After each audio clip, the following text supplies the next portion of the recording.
மகளிர் தின வாழ்த்துகளோடு ஆயுத எழுத்து நீட்சிக்கு அன்போடு வரவேற்கின்றோம் நேர்களே. இன்று மகளிர் தினம். வருடா வருடம் எல்லா மகளிர் தினத்திலையும் பேசுவது போல அரசியல் தளத்திலையும் வெளியிலையும் 33% இடஒதுக்கீடு குறித்து விரிவாக பேசப்பட்டிருக்கிறது. கோரிக்கை வைக்கப்பட்டிருக்கிறது, உத்தரவாதங்களும் கூட வந்திருக்கிறது. ஏன் இது இன்னும் எட்டாக்கணியாக சாத்தியப்படாத ஒரு விஷயமாக இருக்கிறது? இன்னைக்கு ஏற்கனவே மாநிலங்களவையில நிறைவேறிய ஒரு மசோதா, மக்களவையில ஒரு பெரும்பான்மைக்கு பிரச்சனை இல்லாத ஒரு அரசு இருக்கிறது. அப்படி இருக்கும்போது அது ஏன் இன்னைக்கும் சாத்தியமாகாமல் இருக்கிறது? இந்த ஒரு பெண்கள் உரிமை, அரசியல் தளத்துல பெண்களுக்கான உரிமை அப்படிங்கிறது வெறும் ரிட்டாரிக்கா, ஒரு வாக்கு உண்மையா மட்டுமே தொடர்கிறதா?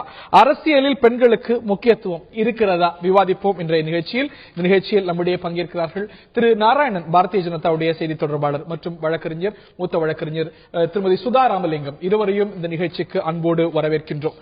வருத்தமான ஒரு விஷயம் என்னன்னா, பாகிஸ்தான், பங்களாதேஷ், ஈராக் இது போன்ற நாடுகள்ல நம்மை காட்டிலும் பெண் நாடாளுமன்ற உறுப்பினர், பெண் பிரதிநிதிகள் அரசியல் களங்கள்ல மிக அதிகமாக இருக்கிறார்கள். பாகிஸ்தான் நாடாளுமன்றத்தில் 21%, வங்கதேசத்தில் 20%, ஈராக்கில் 27%, இந்தியால பாரத மாதா கி ஜெய்னு சொல்லக்கூடிய இந்தியால வெறும் 12%. இம்முறையும் இந்த 33% அப்படிங்கிறது கோரிக்கையா, விவாதமா எழுந்திருக்கிறது. ஆனால் it continues to be a rhetoric.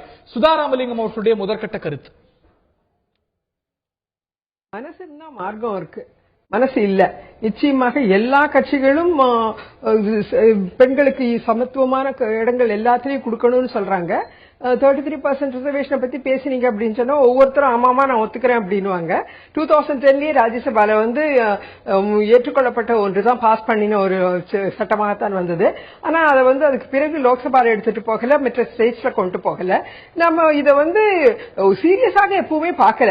அப்பப்ப இந்த மாதிரியாக மகளிர் தினம் வரும்பொழுது பேசுவோம், அதுக்கப்புறம் அதை விட்டுருவோம். நமக்கு நிச்சயமாக மனம் இருந்தால் மார்க்கம் உண்டு. இதுக்கு சட்டமே இல்லாமலே 50% கொண்டு வர முடியும். 33% கிடையாது. இப்ப கூட வரப்போகிற தேர்தல்ல எத்தனை பெண்களை முன்னிறுத்துகிறார்கள்? இல்லையே. நம்ம தமிழ்நாட்டில் சீஃப் மினிஸ்டரே பெண் தான், ஆனா எத்தனை பெண் வேட்பாளர்களை நிறுத்துகிறார்கள்? ரொம்ப அபிஸ்மலாகத்தான் இருக்கிறது. அதனால இதுல நிச்சயமாக வேண்டியது மனம்.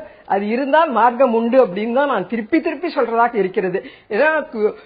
யாரை கேட்டாலும் ஆமாமா நான் ஒத்துக்கிறேங்கிறாங்க. யாருமே இல்ல வேண்டாம் அப்படின்னு சொல்லக்கூடிய ஒரு கூற்றாக இது இல்லவே இல்லை.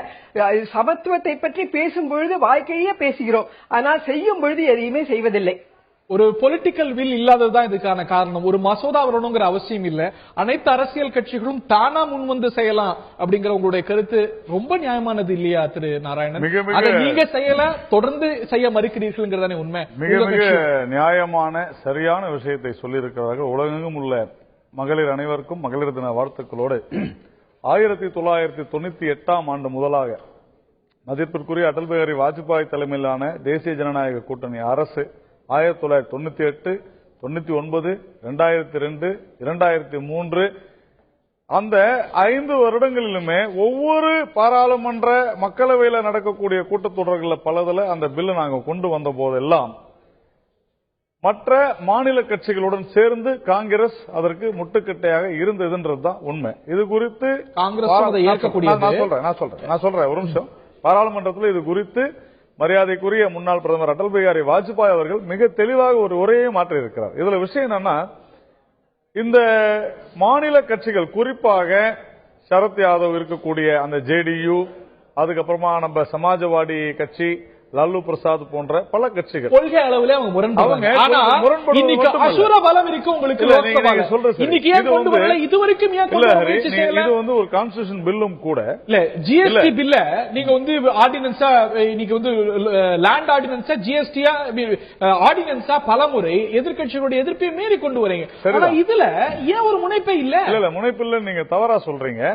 இந்த ஆட்சி வந்தவுடன் எங்களுடைய தேர்தல் அறிக்கையில நாங்க என்னெல்லாம் சொன்னோமோ அத்தனையுமே மகளிருக்காக நிறைவேற்றி இருக்கிறோம். அதற்கு உண்டான பாதையை நோக்கி சென்று கொண்டிருக்கிறோம், நிறைவேற்றி இருக்கிறோம். மகளிர் மசோதாவை பொறுத்தவரை உறுதியாக நாங்கள் கொண்டு போவோம், இதுல மாற்று கருத்தே இல்ல. அவங்க மரியாதைக்குரிய மூத்த வழக்கறிஞர் சொன்னாங்க, இந்தியாவிலேயே மிக அதிக அளவிலே பெண்கள் எங்களுடைய கட்சியில் தான் இருக்கிறார்கள், முக்கிய பொறுப்பில் இருக்கிறார்கள். சீட்டு வழங்கப்படுகிறது.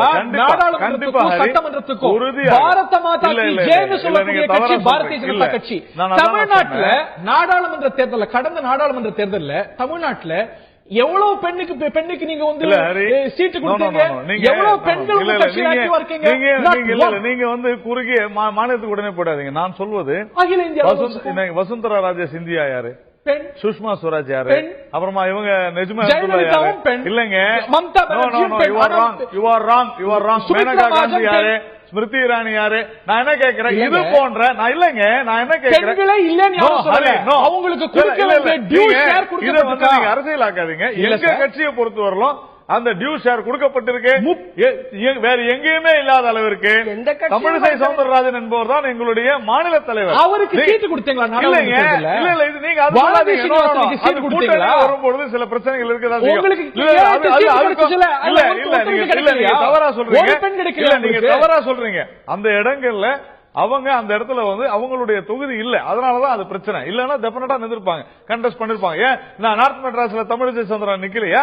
ஏன் மயிலாப்பூர்ல வானதி சீனிவாசன் நிக்கலையா? கவுன்சிலரா, எங்களுடைய கவுன்சிலரா தமிழ்நாட்டுல எங்களுக்கு இல்ல கேளுங்க, விரல் விட்டு எண்ணக்கூடிய அளவுல கவுன்சிலர் இருந்த போது லட்சுமி சுரேஷ் கவுன்சிலர் இருந்தாங்க. இன்னைக்கு வானதி சீனிவாசன் கோயம்புத்தூர் பெல்ட்டை சேர்ந்தவங்க, அவங்களுக்கு அந்த சீட்டு கொடுத்திருக்கலாம், வேற சீட்டு கொடுத்திருக்கலாம். அதாவது இல்ல நீங்க நான் அதுக்குள்ள வரல. பட் மை பாயிண்ட் இஸ், இன்னைக்கு 33% இடஒதுக்கீடு கட்சியில இருக்கு, எங்களுடைய கட்சியில இருக்கு. இல்லங்க, நாடாளுமன்ற உறுப்பினர்கள், எங்களுடைய அகில இந்திய மாநில மாவட்ட தொகுதி நிர்வாகிகள் மகளிருக்கான இடஒதுக்கீடு சரியாக கொடுத்திருக்கிறோம். நாடாளுமன்றத்திலையும் சட்டமன்றத்திலையும் 33% பெண்கள் இருக்கணும்னு சொல்றீங்க. ஆனா எவ்வளவு சதவீதம் பெண்கள், கேள்வி எடுத்துக்கோங்க, எவ்வளவு சதவீதம் பெண்களுக்கு சீட்டு கொடுத்திருக்கீங்க? கட்சிகள் கொடுத்த ஆவரேஜ் 12% அகில இந்திய அளவுல. பாரதிய ஜனதா வெறும் 9% சீட்டுகளை தான் பெண்களுக்கு கொடுத்திருக்கு. What stop you from giving 33%? அதுதான் நான் சொல்றேன், இந்த நாட்டிலேயே யாருமே கொடுக்காத ஒரு பங்கினை எந்த கட்சியுமே செய்யாத விஷயத்தை நாங்கள் செய்து கொண்டிருக்கிறோம். ஏன் சீட்டு கொடுக்கல? ஏன் அதைத்தான் திரு மோடி அவர்கள் மிக தெளிவாக சொல்லி இருக்கிறார். பெண்கள் தாங்களாக முன்னேறி வர வேண்டும், அதற்கு அவங்களுக்கு அதிக வாய்ப்பு கீழ இருந்து கொடுத்தாங்க. அமைப்பிலேயே இவ்வளவு சதவீதம் அந்த அமைப்பில் இருக்கக்கூடிய அந்த அமைப்புல எத்தனை பேர் வந்திருக்கிறாங்க நாடாளுமன்ற பாராளுமன்ற உறுப்பினர்களாக கொடுத்திருக்கிறோமே? இல்லங்க, சொன்னவங்க 33% கொஞ்சம் இல்ல. நீங்க இது மந்திரி சபையில கொடுக்கணும்னு அடுத்தது நீங்க ஆரம்பிக்க கூடாது. அது இல்ல, நான் கேட்கிறேன். இல்லங்க, அவ்வளவு பேர் வந்தா ஆட்டோமேட்டிக்கா 33% வரும்போது பாகிஸ்தான்ல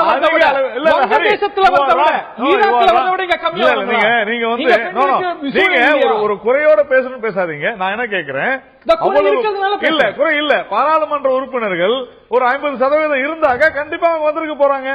இருக்கிற பாராளுமன்ற உறுப்பினர்கள் அதிகம் இல்லங்க, அதுதான் சிஸ்டம். இப்போ நான் வந்து நீங்க let us go beyond this politics. நான் என்ன சொல்றேன், பாராளுமன்றத்துல ஒரு இந்த பில்ல பாஸ் பண்ணிட்டு 33% கொடுத்து ஆகணும்னு சொன்னா, அப்போ பெண்கள் ஆண்கள் பெண்கள் போட்டி இல்லாம அதிக அளவுல பெண்கள் வருவாங்க.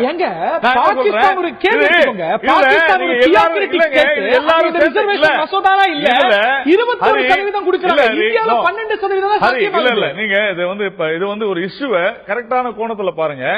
எல்லாருமே சேர்ந்து கைத்தட்ட வேண்டிய, கை கோர்க்க வேண்டிய ஒரு விஷயம். நீங்க பிஜேபி மட்டும் செய்ய முடியாது. ஒரு ஜனாதிபதியாக ஒரு பெண் இருந்த போது, மக்களவை சபாநாயகர் ஒரு பெண் இருந்த போது, ஆளுங்கட்சியினுடைய தலைவராக ஒரு பெண் இருந்த போது இதை செய்ய முடியல என்றது வெட்கப்பட வேண்டிய விஷயம்.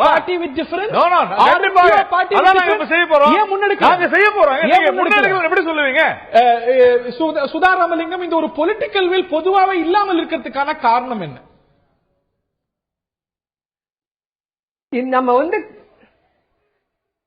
நம்ம டோட்டலி ஒரு பேட்ரியார்கல் சொசைட்டில தான் இருக்கோம். நம்முடைய பவர்ஸ பகிர்வதற்கான ஒரு மனநிலை இன்றைய வரைக்கும் நம்முடைய ஆண்களிடம் இல்லை என்பதுதான் உண்மை. யதார்த்தத்தை நாம ஏற்றுக்கொள்ள வேண்டிய ஒரு சூழ்நிலையில இருக்கோம். இப்ப நீங்க பாத்தீங்க அப்படின்னா, கிராஸ் ரூட் டெமோக்ரஸியாக நமக்கு பஞ்சாயத்துகள்ல, கார்பரேஷன்ஸ்ல எல்லாம் இடஒதுக்கீடு வந்து விட்டது. அங்கேயும் கூட நீங்க பார்த்தீங்க அப்படின்னு சொன்னோம்னா, உண்மையிலேயே அந்த பகிர்வு இருக்கா அப்படின்னு சொன்னா ரொம்ப கம்மியான பகிர்வுகள் தான் இருக்கு. இந்த பகிர்வு வார்த்தையே ரொம்ப கொச்சையாக பார்க்கக்கூடிய ஒரு சூழ்நிலையில தான் இன்றைய வரைக்கும் நம்ம இருந்துகிட்டு இருக்கோம். பெண்களுக்கு ஈக்குவலான ஒரு இடம் கொடுத்து விட்டால் இவர்களை மிந்தி விடுவார்களோ என்ற ஒன்று, தங்களுக்கு இருக்கக்கூடிய இடம் போய்விடுமோ என்கின்ற ஒரு பயம், ஒரு விதமான ஒரு ஐயப்பாடு, பயத்திலேயே தான் ஆண்கள் இருப்பதனாலதான் பெண்களுக்கு நிஜமான சமத்துவத்தை கொடுக்க மாட்டேங்கிறாங்க. நீங்க பாத்தீங்க அப்படின்னு சொன்னா எப்பவுமே பெண்களை பற்றி பேசுவதற்கு கூட பெண்களை மாத்திரம் தான் அதிகமாக கூட்டிருப்பீங்க. சாதாரண அரசியல் களங்கள்லயோ மற்ற டிஸ்கஷன்ஸ்லயோ கூட பெண்களை அதிகமாக நீங்கள் உங்களை சேர்த்து மற்ற ஊடகங்களையும் கூட சேர்த்து தான் சொல்கிறேன், அதிகமாக பார்ப்பதில்லை. ஆக பெண்களை முன்னிறுத்தி செய்வது என்பது ஒரு டோக்கனிசமாகத்தான் இன்றைய வரைக்கும் இருக்கிறது. ஒரு டோக்கனாக அங்கொன்றும் இங்கொன்றுமாக ஒரு இந்திரா காந்தி இருந்தாங்க, ஒரு ஜெயலலிதா இருந்தாங்க, மம்தா இருக்காங்க, மாயாவதி இருக்காங்கன்னு சொல்லலாமே ஒழிய இவர்களுடைய ஆட்சியில் கூட பெண்கள் இல்லை என்பதுதான், அதிகமாக இல்லை, அவர்களுக்கு பிரதிநிதித்துவம் கொடுக்கப்படவில்லை என்பதுதான் யதார்த்தமான உண்மை.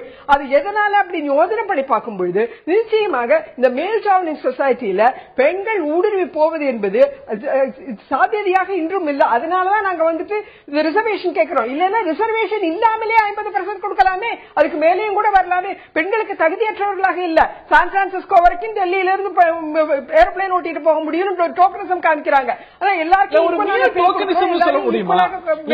நாம இதுவரைக்கும் கிடையாது, இதுவரைக்கும் பிரயாணித்த தூரத்தை குறைச்சு மதிப்பிட முடியுமா? ஒரு டோக்கனிசத்துக்கு தான் அமெரிக்காவில் முதன்முறையாக நிஜமான மதிப்பை ஏற்று அவர்களுடைய நிஜமான மெரிட்டை வந்து நம்ம பாக்குறது கிடையாது. ஓகே, இது ஒரு டோக்கனிசம் நம்ம சொல்லிட முடியுமா? நம்ம கடந்து வந்த தூரங்களையும் குறைச்சு மதிப்பிட முடியுமா? இன்னைக்கு தான் அமெரிக்கா ஒரு பெண்ணை அதிபர் ஆக்கலாமா வேண்டாமா அப்படிங்கிற ஒரு நிலையிலேயே இருக்கிறது. ஆனா அதற்கெல்லாம் பல ஆண்டுகளுக்கு முன்பாக இந்திரா காந்தியை பிரதமராக கொண்ட தேசம். இன்னைக்கு ஒரு பெண் சபாநாயகர், இந்த நாட்டுடைய முதல் குடிமகளாக ஒரு பெண், இவையெல்லாம் மியர் சிம்பாலிசம் சொல்லிட முடியுமா?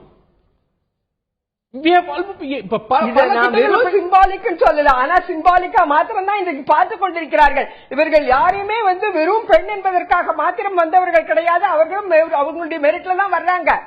ஆனா அவர்களுக்கு மீறி அதை வந்து பெர்மியேட் பண்ணி கொண்டு போக முடியவில்லை என்பது டோக்கனிசமாகத்தான் பார்க்க வேண்டி இருக்கிறது. இல்ல, இந்த ஒரு 33% கூட ஒரு டோக்கனிசத்துடைய இன்னொரு நீட்சியா ஏன் பார்க்கப்படக்கூடாது? இன்னைக்கு ஒரு கருப்பினத்தை சேர்ந்த ஒரு அதிபர் வருவதனாலே அந்த இனத்துக்கு எல்லாம் நன்மை ஏற்பட்டு விடுங்கிறது இல்லை. இந்த நாட்டில் தலித் பிரிவை சேர்ந்த துணை பிரதமர்கள் இருந்திருக்காங்க, குடியரசுத் தலைவர்கள் இருந்திருக்காங்க, இன்னும் சொல்ல போனா சீஃப் ஜஸ்டிஸா இருந்திருக்காங்க. ஆனா நிலை மாறிடல.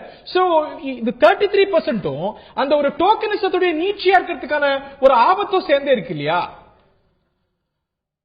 நிச்சயமாக இருக்கு. அதைத்தான் நான் ஆரம்பத்திலேயே சொன்னேன். அது முதல்ல மனம் இருக்க வேண்டும், அப்பதான் மார்க்கம் வரும். நம்ம நிஜமாகவே மனசை மாற்றிக்கொள்ள வேண்டும். இதையெல்லாம் வந்து ஒரு பிரைம் மினிஸ்டர், ஒரு சீஃப் மினிஸ்டர், அங்கொன்றும் இங்கொன்றுமாக ஒரு ஸ்பீக்கரோ ஒரு பிரசிடென்டோ இருந்தா போராதுன்னு தான் நாங்க சொல்றோம். அதைத்தான் நான் டோக்கனிசம் என்கிறேன். 33% வந்து விட்டதுனாலேயே நம்ம வந்து உயர்ந்து விடுவோம் என்பதும் கிடையாது என்பதும் கூட யதார்த்தம் தான். உண்மையாகவே பகிர்தல் வேண்டும். உண்மையாகவே power politics should be really something where everybody is equal. எல்லா பிளாட்ஃபார்ம்லயுமே உங்களுக்கு வந்துட்டு பெண்களுக்கான ஒரு சம உரிமைகள் வேண்டும், சம சம்பளம் வேணும். Equal pay for equal work கிடையாது. நிச்சயமாக பெண்களுக்கு அதிகமான வேலைகளை பணியிடங்களில் வேலை கொடுப்பதில்லை. திருமணமான பெண்களை உடனடியாக வேலைக்கு வைத்துக் கொள்ள மாட்டார்கள். நீ வந்து you are in an age group where you will become pregnant அப்படின்னு சொல்றான். எவ்வளவோ நேரங்களை மெட்டர்னிட்டி லீவ் கொடுக்கணும்னா யோசனை பண்றாங்க. சட்டங்கள் இருக்கலாம், ஏற்றளவில் எது வந்தாலும் கூட மனது மாற்றம் இல்லை என்றால் நிச்சயமாக போராதுங்கிறதா நான் திருப்பி சொல்றதாக இருக்கிறது. ஓகே, திரு நாராயணன் அவர்கள்ட்ட கேட்க வேண்டிய விஷயம், நான் உங்கள்கிட்ட முதல் பகுதியில் கேட்ட கேள்வி உங்கள் கட்சிக்கு மட்டுமல்ல அனைத்து கட்சிகளுக்கும் பொருந்தக்கூடிய ஒரு விஷயம். இதே போல வேற எந்த கட்சியும் 33% அதுக்கு பக்கத்திலேயே சீட்டுகளை கொடுக்கல. இதை வந்து முன்னெடுத்து வேகமா பல கட்சிகள் செய்யல.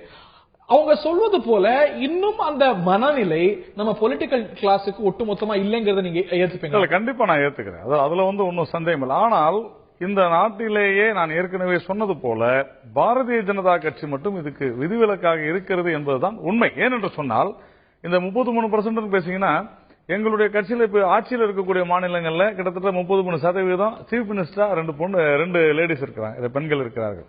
வசுந்தரா ராஜே சிந்தியாவும் ஆனந்திபென் பட்டேல் அவர்களும் பாத்தீங்கன்னா அது ஒரு 33% வந்துடும்.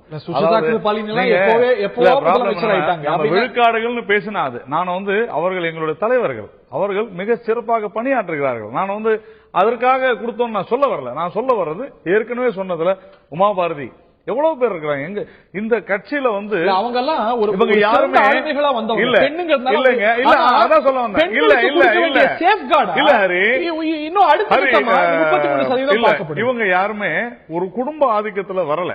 நான் மறுபடியும் நான் வந்து I don't want to accuse Congress when they are not there. ஆனா இந்திரா காந்தி அவர்களுடைய அந்த வாரிசு அடிப்படையில் தான் வந்தாங்களே தவிர, அதன் மூலமா தான் எப்பயும் தொடர்ந்துகிட்டு இருக்க தவிர, பிஜேபியில மட்டும்தான் கடைநிலையிலிருந்து வரக்கூடிய பெண்கள் அதிக அளவில் பொறுப்புக்கு வருகிறார். ஜவஹர்லால் நேரு அவர் இறந்த உடனே அவங்க பிரதமராக இருந்தா இந்த அக்யூசேஷன் வைக்கலாம். அதுக்கு பிறகு வந்து ஒரு சொல்லல, அது கண்டிப்பாக குடும்ப அரசியலாளர் தான் அது வந்து சாத்தியமே தவிர, நான் சொல்வது தமிழக பாஜகவை பொறுத்தவரையில கடைநிலையில குடும்ப அரசியலோட நீட்சி தான் மேனகா காந்திக்கு பொறுப்போ இல்ல. அவங்க அப்படின்னா அவங்க காங்கிரஸ்ல இருந்திருக்கணும். இல்லங்க, இல்ல அது நீங்க தவறா சொல்றீங்க. மேனகா காந்தியை அந்த குடும்பத்தில இருந்து தூக்கி எறிந்து விட்டார்கள், அது புரிஞ்சுங்க. அதனால அதுக்குள்ள போனா அது பெரிய சப்ஜெக்ட்.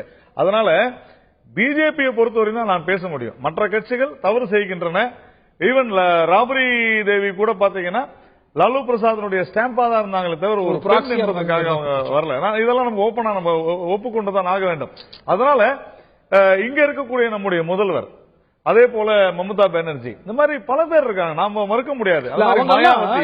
இவ்வளவு டிஸ்அட்வான்டேஜ் மத்தியிலையும் ஷைன் பண்ணவங்க. ஆனா பெண்களுக்கு ஒரு அரசியலமைப்பு சட்டம் ரீதியாகவே நீங்க அந்த வாய்ப்பு இல்லாத பெண்களுக்கு அந்த அளவுக்கு சண்டையிட்டு இந்த சிஸ்டத்தோட சண்டையிட்டு வர முடியாத பெண்களுக்கு தான் இந்த ரிசர்வேஷன் தேவைப்படுது. அவர்களை தூக்க வேண்டிய கட்டாயம். அதனால நான் முதலே சொன்னேன், எங்களுடைய தேர்தல் வாக்குறுதியில மகளிர் நலன் குறித்து நாங்கள் என்ன சொன்னோமோ அதில் கிட்டத்தட்ட 90% நாங்கள் எட்டிவிட்டோம். அதற்கான பணிகளை செய்து கொண்டிருக்கிறோம். கண்டிப்பாக நான் போக வேண்டியதுன்னா நான் சொல்வது இல்ல சார், சில திட்டங்களை சொன்னோம், அதை செய்திருக்கிறோம் தேர்தல் வாக்குறுதியில. மற்றபடி எல்லாம் கண்டினியூஸ் ப்ராசஸ் எல்லாமே போய்கிட்டு இருக்கு. இப்போ உதாரணத்துக்கு நிர்பயாமி அந்த ஒரு மசோதா கொண்டு வந்தோம், எவ்வளவு விஷயங்கள் இருக்கு. இதெல்லாம் எதுக்காக சொல்ல வரேன்னா, நான் லீவிங் அப் பாலிடிக்ஸை விட்டுட்டு பெண்கள் இந்நாட்டின் கண்கள் என்பது போல இந்த நாட்டில பெண்களுடைய அரசியல், குறிப்பா சமூக அறிவியல், அவர்கள் பொருளாதார ரீதியாகவும் முன்னேற வேண்டும் என்பதுதான் மிக மிக முக்கியமான விஷயம். ஓகே, சுதா அவர்களுடைய இறுதியான கருத்து நான் கேட்க விரும்புறேன். நீங்க சொல்வது போல இது ஒரு மகளிர் நாள் சடங்கா இல்லாம இது அடுத்த கட்டத்துக்கும் நகரணும். அதை நம்ம வந்து அட்டைன் பண்ண வேண்டிய இமீடியட்டான கோல், முக்கியமான கோல் அப்படின்னு இந்த மகளிர் தினத்துல நாம் பார்க்க வேண்டிய அம்சங்களா நீங்க பார்ப்பது உங்களுடைய இறுதியான கருத்து? இம்மீடியட்டா பார்க்க வேண்டியது நமக்கு வந்துட்டு எல்லா பெண்களுக்கும் ஒரு சேஃப்டி இருக்கணும்.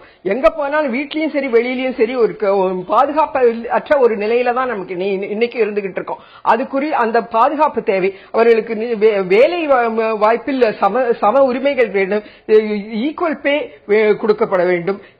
எங்க போனாலும் வந்துட்டு நீ பெண் தானே அப்படிங்கிற ஒரு பேச்சு இல்லாம நீயும் ஒரு ஹியூமன் பீயிங் தாங்கிற மாதிரி பார்க்கக்கூடிய ஒரு தன்மை வர வேண்டும். பெண்கிற காரணத்துக்காக மாத்திரமே அடையாளப்படுத்தப்பட்டு பிரிக்கப்பட்டிருக்கின்ற ஒரு சூழல் இல்லாமல் ஒரு சமமான ஒரு சேஃபான ஒரு என்வாயரன்மெண்ட் வரணும். அப்ப அரசியல்லையும் கூட இந்த அரசியலமைப்பு சட்டத்தை மாற்றாமல் கூட அந்த 33% இல்ல 50% வரைக்கும் அச்சீவ் பண்ணணும்னு நான் நினைக்கிறேன். நிச்சயமா ஐ கான் அக்ரி மோர். இந்த நிகழ்ச்சியில் பங்கு கொண்ட விருந்தினர்கள் இருவருக்கும் நன்றி. அடைய வேண்டிய இலக்குகள், போக வேண்டிய தூரம், பெண்கள் முன்னேற்றத்தை பொறுத்த வரைக்கும் நிச்சயம் நிறைய இருக்கிறது. சாதித்த சாதனைகளும் நிறையவே இருக்கிறது, மாற்றுக்கருத்தில்லை. இந்தியா பெண்களை மதித்து பல பெண் சாதனையாளர்களை படித்திருக்கிறது. உலகத்தில் இன்னைக்கு அமெரிக்கா போன்ற நாடுகளுக்கு இன்னும் கூட சாத்தியமாகாத விமன் எம்பவர்மெண்ட் சார்ந்த விஷயங்கள் எல்லாம் இந்த தேசம் செய்திருக்கிறது, மாற்றுக்கருத்தில்லை. திருமதி சுதா சொன்னது போல போக வேண்டிய தூரங்களும் நிறைய இருக்கின்றன. அதை வேகமாய் கடக்கத்தான் எல்லாரும் முயற்சி செய்யணும், அதற்கு தான் ஒருங்கிணைந்து செயல்படணும். நிகழ்ச்சியில் பங்கு பெற்ற விருந்தினர்கள் அனைவருக்கும், பார்த்த நேயர்களுக்கும் மீண்டும் நன்றி, வணக்கம்.